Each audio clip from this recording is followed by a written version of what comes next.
नमस्कार मंडळी. श्री स्वामी समर्थ सर्वांना. आपल्या श्री स्वामी समर्थ महाराजांचा प्रकट दिन 20 मार्च 2026 रोजी आहे. तर स्वामी समर्थांची पूजा कशी करायची? स्वामी पूजनात भाव महत्त्वाचा असतो. मनापासून स्वामी सेवा करावी. आपल्या श्री स्वामी समर्थ महाराजांचा प्रकट दिन हा प्रत्येक स्वामी भक्तांसाठी पर्वणीत असतो.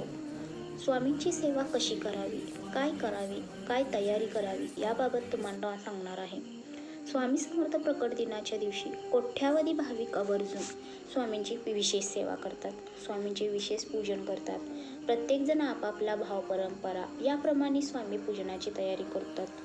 परंतु अशा काही गोष्टी आहेत ज्या स्वामी पूजनात असाव्यातच असे सांगितले जाते. भिवू नकोस, मी तुझ्या पाठीशी आहे, हे स्वामींचे वाक्य कालातीत अवयवचन असून अशक्य ही शक्य करतील स्वामी, ही भाविकांची अतूट श्रद्धा आहे.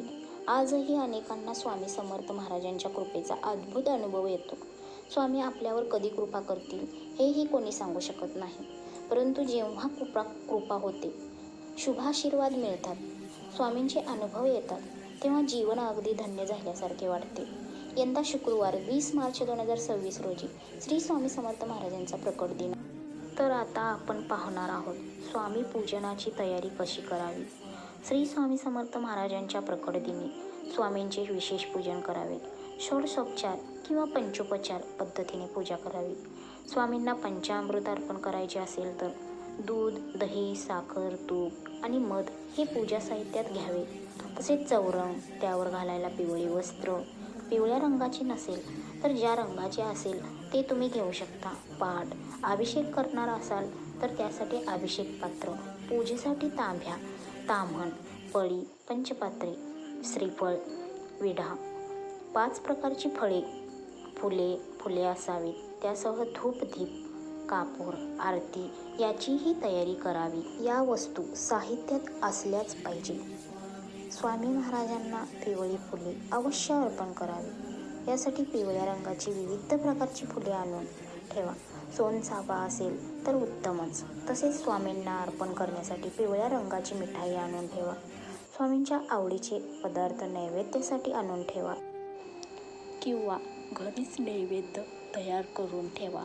स्वामी पूजनात भाव महत्त्वाचा, त्यामुळे तुमची जी तयारी होईल त्यानुसार स्वामींचे पूजन करा. मनापासून स्वामी सेवा करावी. स्वामी पूजन झाल्यानंतर 11 वेळा तारक मंत्र म्हणावा. 11 वेळा म्हणायला जर तुम्हाला जमत नसेल तर तुम्ही 1 वेळाही म्हणू शकता.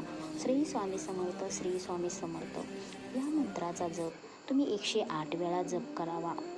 आणि स्वामी समर्थ सारामृत या पुस्तकातले 21 अध्याय वाचावे.